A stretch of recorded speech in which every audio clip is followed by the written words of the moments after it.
Hi, my name is Milk Holly, and this is a little video to help you if you're trying to get your glutes to work and you're doing loads of things like shoulder bridges or squats to get your glutes to work, because maybe you've got some pain in the lumbosacral area, or just maybe you've noticed that one glute isn't working as well as the other. If you've got tight calves and tight hamstrings, but you notice that your glutes aren't working as well. And if you do things like shoulder bridges, you might find that when you're up in that shoulder bridge top position, you get cramp in the back of your legs or in your calf. So I'm actually going to work on the calf today, but if you find that your hamstrings are tight, you can also do exactly the same thing, but on your hamstrings instead, which is the back of your thigh rather than the back of your shin here, your calf. Your gastrocnemius, what a great name, such a lovely word for a muscle, gastrocnemius. I love it. So if we think about it from let's do the science bit. So I'm a bit of a geek when it comes to understanding why things work. And this is from the amazing Anatomy Trains by Thomas Myers. And here is the fascia. Obviously it's not this colour in real life, but you can see the gastrocnemius here. The fascia underneath the skin. Before you get anywhere else, there's a fascia of the gastrocnemius, and that goes up into the hamstrings and goes up into, I won't bore you with the names of the hamstrings, and that goes up into the back here, back line and the neck. So if the glutes aren't working as well, somewhere along the back line could actually take over for your inhibited glutes. They've gone a bit AWOL, they've disappeared, they're on holiday, having a bit of a lie down. They're thinking, yeah, do you know what, I'm just going to kick back and do nothing here because I'm quite happy that somewhere along here is going to help instead. Could be the neck. So if you've got a tight neck and you're trying to release your neck and it's not quite working, look somewhere else. Keep trying to release something like the hamstrings. How many times have you tried stretching your hamstrings and it hasn't worked?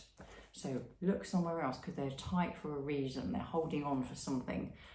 So if you're looking at something like the side view here, could be something along the back line that the hamstrings or the calf are actually not working for, or are working for. I mean, it's not working. So the glutes aren't working, or one of them is not working, and the hamstrings or the calves are just thinking, yay, I'll do the job for you. Also the neck could be the issue, but just for the purpose of this video, we're going to work on the amazing gastrocnemius. I'm going to use this. This is my tool of power.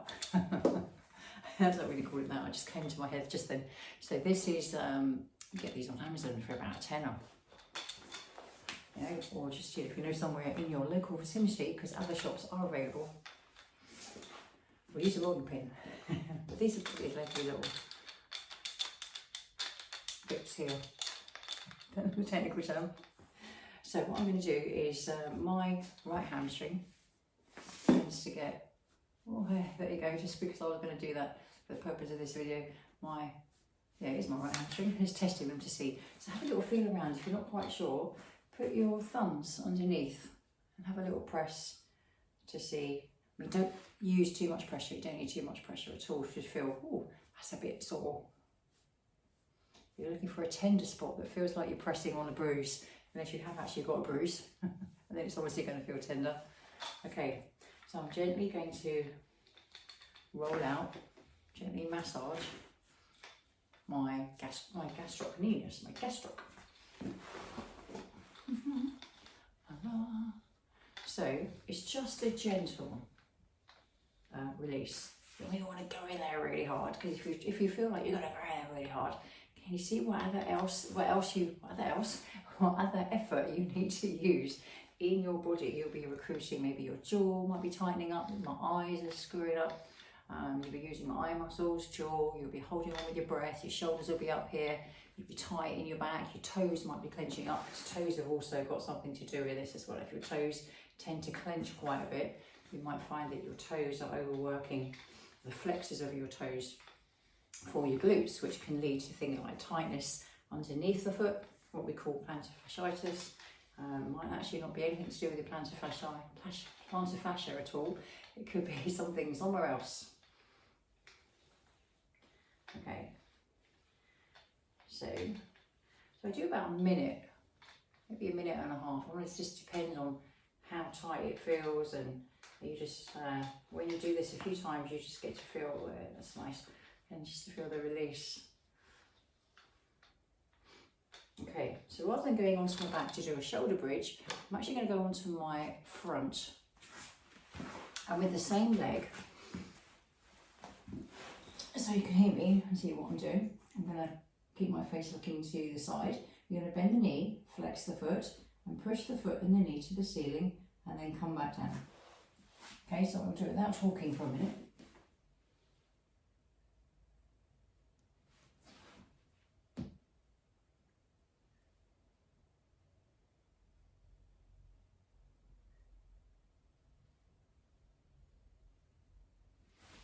So what you don't want it to look like is this.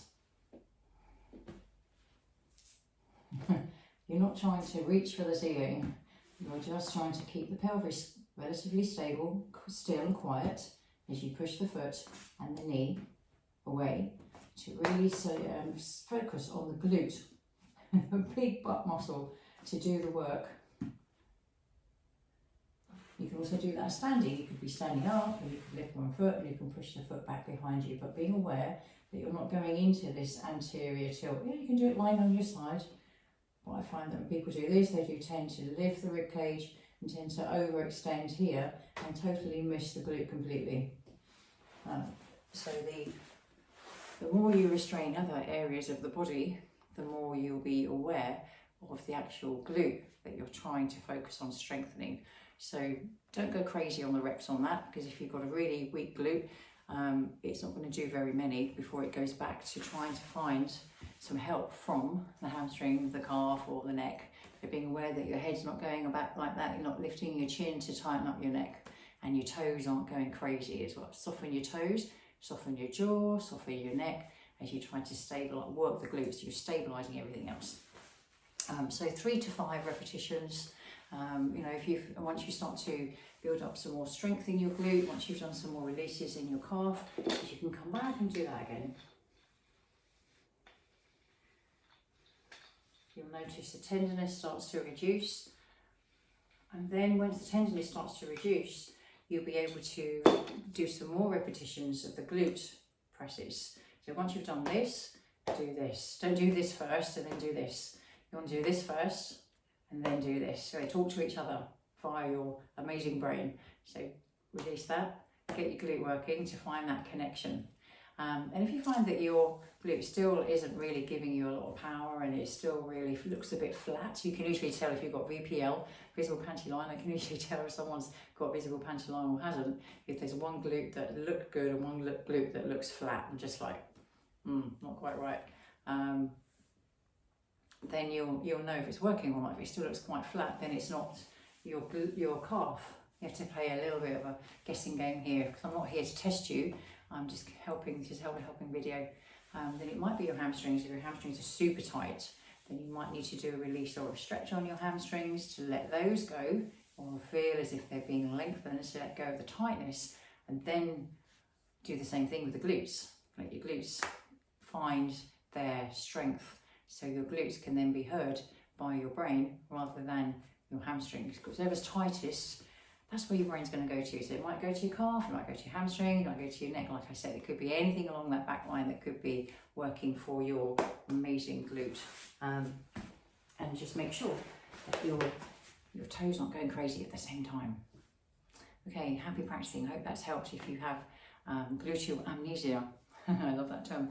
If you have gluteal amnesia, if your glutes have forgotten what to do, they've gone off to the Bahamas for a little rest on the beach and waiting for their pina colada to turn up, whilst everything else in the body tries to maintain power of your glute. And you use your glute a lot, you know, yet we tend to sit on them a lot. So they're not going to automatically work as soon as you stand up from sitting down at your desk, or at your laptop, or watching the telly, or doing crafts like knitting, sewing, crocheting, painting, drawing, whatever it is that you do.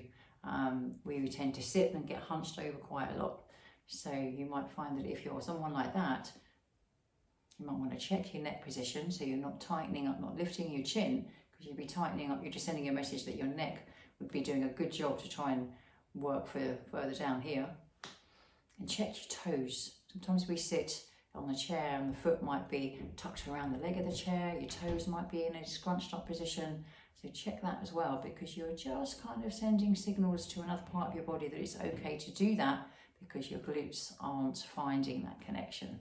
There's always a reason behind what happens. You will not ever find out the reason, but you're just noticing. So just being aware, being more observant of what's happening in your body, and being a little bit more curious about things. There's nothing wrong with being curious. Okay, a little bit more, be a little bit more Alice in Wonderland about what's happening in your body.